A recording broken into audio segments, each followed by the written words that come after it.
and welcome to another episode of All Things Conflict, where we bring you a variety of guests talking about conflict in workplaces, leadership, within industries.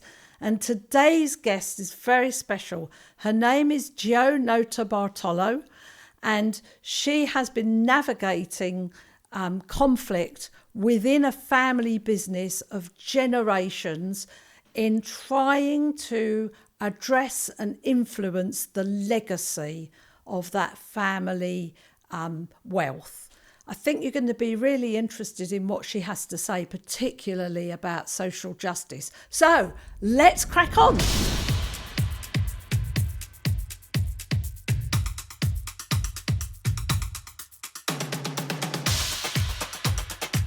Joe, welcome.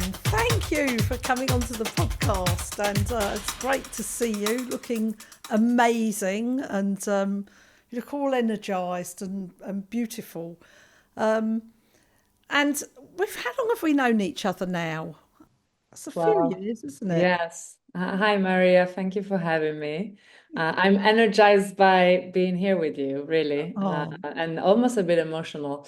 We met in 2020, right. and I remember the beginning of our DRM course and how much has changed for me. I know. Yeah, you're a mother as well, aren't you? Which is lovely. But maybe you could kick us off by just telling us a little bit about, your own career and, one of the reasons I asked you to come on, because obviously this is all things conflict and, you've been at the centre of family business for a while in your life and you've made some changes. So maybe you could just give us a bit of background. Yes, very happy to do so. So yeah, I come from a family and a family business, and depending on how you count, our family wealth is coming from eighth generation, or if you count more recently, I'm the third generation. I inherited my wealth when I was 18 and didn't want to know anything about it. So went on, did my university and went on and did my own work independently from the family.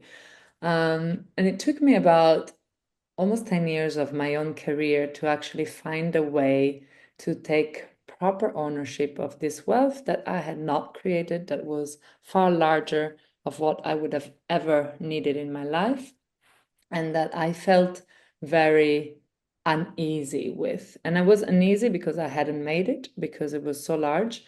And it was only when in 2015 I learned about impact investing that I thought I could do something different with this wealth, that I didn't need it to make more money with money, which is a bit the belief that runs in our society, is like this eternal growth. Like if growth was the goal, not creating value, that I could actually create value, and that really shifted my relationship to the wealth. I took ownership, and in the process of taking ownership and trying to do something different, so stopping just making money with money. Of course, we were not just doing that, but when you end up in the financial markets, that's a lot of what is happening.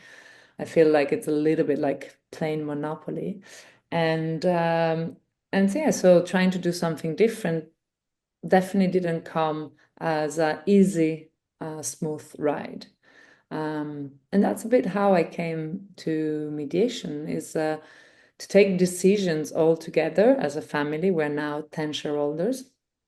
It really requires for everyone to be heard, for everyone to feel like the part to the extent that they feel comfortable with the decisions. And as much as I could find many professionals out there, knowing the law, knowing finance, I really struggle finding people capable of holding the room. And that is what brought me to DRM, to mediation, to nonviolent communication, to meet you. And yeah, the path has not been linear, with a long way away from where we were in 2015. PFC, which is the name of our family office, is now led by a vision and mission of impact first, still pursuing financial return, but it's definitely one of the most advanced impact-led family office in Italy and possibly in Europe. Wow, that's amazing. So let me just recap. So you were born into some wealth that's came from way back generationally, and at first you wanted to turn your back on that. You wanted, there was something about, I didn't make this, I don't, no good will come of it. I need to find my own. So somehow what I'm hearing is it could have interrupted or intruded on your own identity. So you wanted your own identity. Does that land for you? Yeah, there was definitely some about my own identity and finding my own path and my own way. But it was also, I didn't want to inherit from my grandfather. I had a pretty broken relationship with him, and inheriting from him was not what I wanted. So the source of the money was painful for you. Yeah. And that's a really interesting thing to hear, and that you weren't willing to kind of compromise yourself almost until you discovered that actually, one way of working with money is using money to make money, but another way is seeing what good it could do. Yeah. And for me, that gave me the sense of ownership and possibility of transforming not only what the wealth was doing, but also the legacy. Oh, yeah, so it changes the direction of things. And it sounds like it's been a rocky road or up and down, ins and outs, kind of definitely not linear to coming to this world of impact investing and to having a family a family consolidation of one direction that you could take. Does Yeah, that? that's correct. And actually, it's a reiterative process. We have to always work on alignment, on understanding.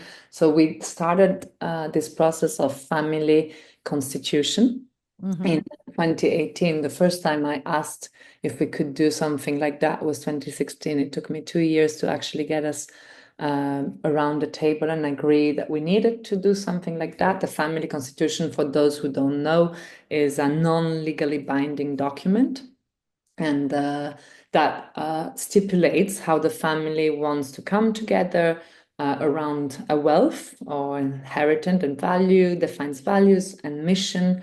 And yeah, so we started the first time this family constitution process in 2018. It took us 2 years, which to some might sound very long. I've heard of family going on over 5 years to define the first family constitution. And then we are now sitting again. So 5 years later, 5 years after the ending of the first family constitution, we are sitting again to see, are we better together or better apart? And if we're better together, what are the rules, the governance, the principles? What is our vision? What is our mission? Of course, it's not going to shift radically if we stay together, which it's very possible, but we need to re-engage, assess, and re-hear the challenges, because I would say the first family constitution came into a system that was still very strongly imprinted by my grandfather's style, which was a bit of a one-man show.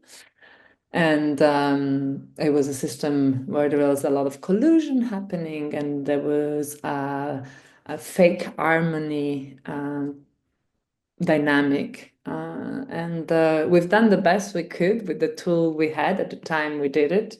And we have incredibly grown over the years, and we're ready to take the next step in terms of dynamic and, yeah, what is governing the way we interact and the way we manage the wealth. So there were two or three things that I got out of listening to you, which were really interesting. So one was the idea of the family constitution, and it sounds like in wealth circles, something that happens. But I was just imagining most families need a family constitution, even if it had nothing to do with money, you know. Isn't it sad that you need to have money in the picture for people to actually sit and be strategic about things and be intentional and be forward thinking? Yeah. I agree. Any family should have it. Yes. And then I, you know, the sense I had listening to you was one of breaking molds. That's what you've been doing, is breaking molds. And I imagine that there's been some highs and lows to that. Yeah, there's been funny moments, and they're funny with hindsight. They weren't in the moment. So the first time, as I was saying, I discovered impact investing in 2015, and I had to scrap the idea of a career as I had it in my head until then.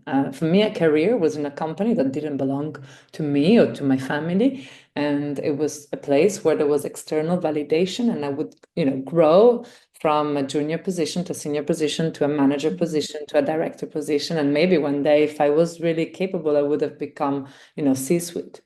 Um, Taking ownership of my wealth meant not working in any big corporation. It meant because of the way I wanted to do it, it meant, as you said, breaking the mold. And so saying, okay, I'm not going to work for anyone. I have enough money. I don't need money, and I'm going to learn about impact investing. And I did that for over a year.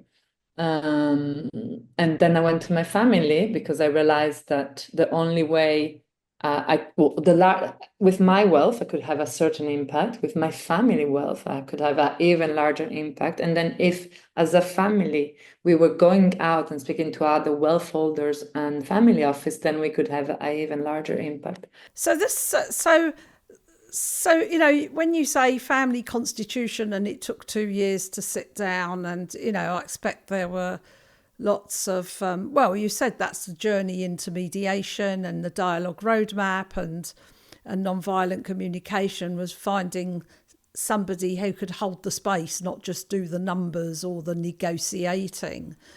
But I guess, you know, there must have been tricky conversations, and how did you manage that, because it sounds like you were the torchbearer for this change. Yeah. So as I was saying, I discovered impact investing in 2015.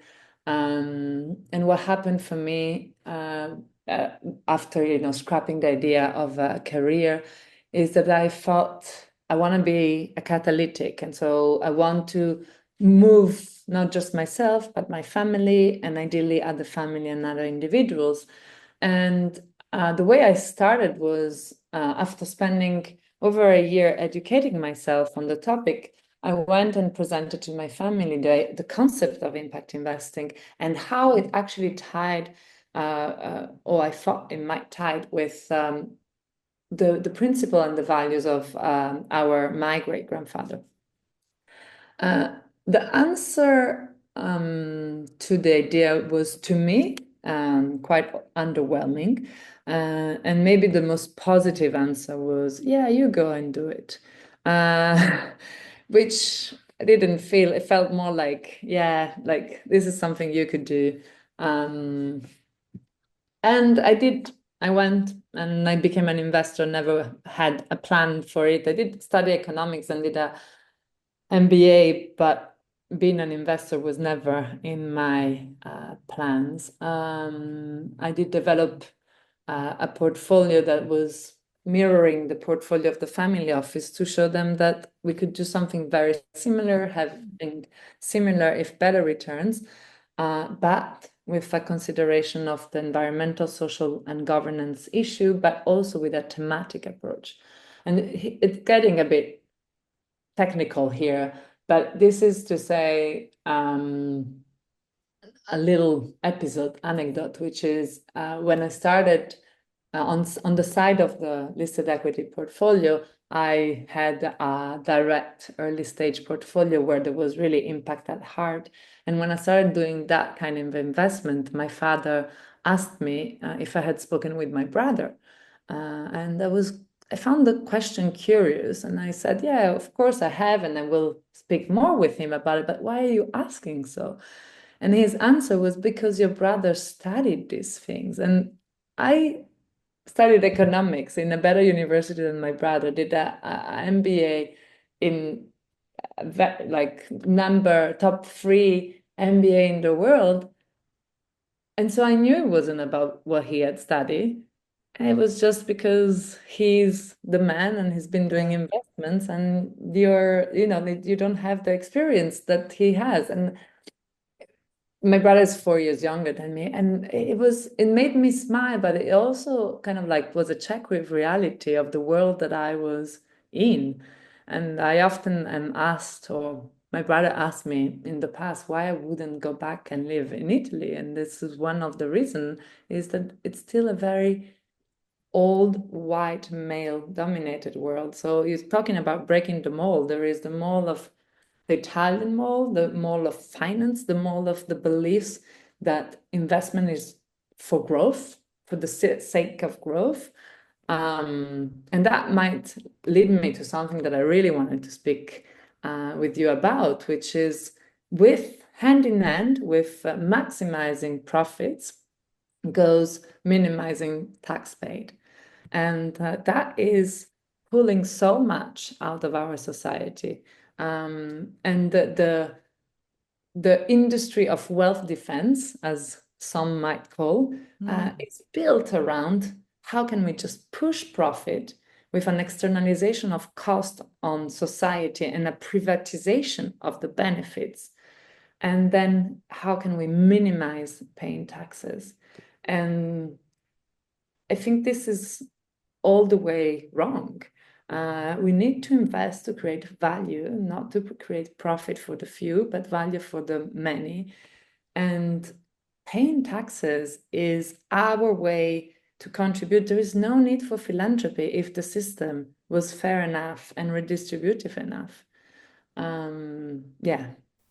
Yeah, that's like so amazing. I mean, just listening to that last 2 or 3 minutes about, what's dear to your heart. So not only breaking molds, but changing traditions, breaking free, breaking out, and always it seems to me with a view to social justice. Yeah. I can fully rationally explain, but my heart beats in reducing inequality. I cannot stand unfairness, and I am at the center of unfairness. I probably sit at the 0.01% of the human wealth, if it's any value. But my partner, who comes from a much more simple background, reminds me that there is no amount of money that could pay for being born in a country free of war, particularly important in these days, that is as unperfect but still democratic, where there is a good education and good public health.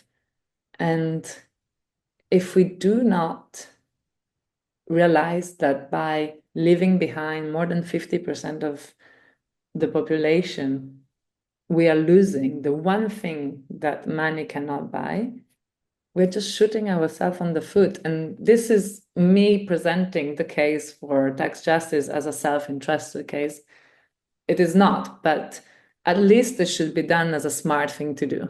Well, I And think that, when you said there would be no need for philanthropy if the tax justice, if that was sorted, because that's supposedly an organised system, isn't it, in which the few can help to benefit the many to create something that's a bit more equitable in society. And, I mean, this may sound rather radical, but I think I'm preaching to the converted. I mean, my view is that a lot of what we call crime is actually a consequence of a tilted system. yeah, I mean, beyond the fact, like beyond, the few giving to the many, is right now in most of our countries, our tax system is regressive at the top. Yeah. So the wealthier Yeah. you are, the less taxes you pay. Just that is basically unfair. And on top of that, if you are wealthy, as we said, there is the wealth defense industry that is organized to optimize, as it's called, for reducing taxes. And I am recently non-dom, like I was part of the non-dom, and I was feeling so uncomfortable when every year after year, my tax advisor was telling me, "You're non-dom, you're only bringing in capital, you have no tax to pay." It's like, how is that? And they've taken away the non-dom status now. And now there is all this like media coverage about all these wealthy people leaving. And I like to question that. I like to question people that are leaving a country because they need to pay what is fair tax. I'm not sure that many are leaving because of that. I think maybe it might be the one extra thing that makes them leave, but I don't think people, generally speaking, choose a country because of their tax system. And I am personally proud and happy to contribute. I'm not a citizen, but I live here. My family is here. I'm raising my child here, and I just think it's fair. I don't think it's fair that we rely, like capital is under tax, capital gain. And on the other hand, the pressure on working people is so high that some people get into poverty because of the tax system. How fair is that? How is it possible that there are so many that can't make ends meet while so few have far more than they would ever need? And for me again, we can talk about this from a very kind of philanthropic and generous, and all of that. We can talk about that, but there are hard-nosed considerations. If you leave people poor, unhealthy, uneducated, and without, society will become more dangerous. I mean, at a very practical level, without even thinking about being nice to anybody, that equation is just factual. And beyond that, I think it's philanthropy is just a perpetration of an unfair system Yeah. because you get tax Mm, discount for doing mm, philanthropic action. You keep the power of deciding where the yeah. money is going. And if you look at the numbers, the philanthropic donation go to elite university, to the Yeah. arts. So Yes. it's just making the world of the wealthy Mm, nicer, not everyone's world better. mhm. Um, so it's just a perpetration of an unfair system. And also what is seen is that there is a belief, and it's been running our system, at least in the global north for the last 50 years, that if you leave wealth accumulating at the top, it will trickle down. The Mm. proof is that it doesn't. Only 10% of ultra high net worth individuals are engaged in philanthropy. And as I was just saying, this is not strategic philanthropy. This is philanthropy to keep Yeah. that world beautiful. Yes. So, I mean, in principle, it should trickle down, but you've got whole industries of people who make a living out of preventing that from happening. Possibly Yeah. that might be part of the problem. This has been a really amazing conversation, and I can't even tell you how touching it is to hear somebody in your position speaking the way you do about justice. And I'm sure that we will have a longer and perhaps deeper conversation about this. But this podcast is called All Things Conflict, and I think what you've opened up is not just your own journey through, shift and change and breaking the mold and changing the direction of a family and therefore its legacy, but also all the other conflicts that arise in society from the way that we've grown and developed it. Yeah. The system we've built, which might have worked, but with a spin of capitalism and individualism and consumerism, has ended up not working for the most. And I think in the end, it will not work for anyone, really, unfortunately. Yeah, it's not sustainable. That's the point. And on that note, I can't thank you enough for bringing your view and bringing your story. It's been really delightful to listen to. And perhaps we'll have a deeper conversation around social justice. That would be great, Maria. And thank you for giving me the opportunity. Thank you. Lots of love. Teaching me so much. Bye. Ciao.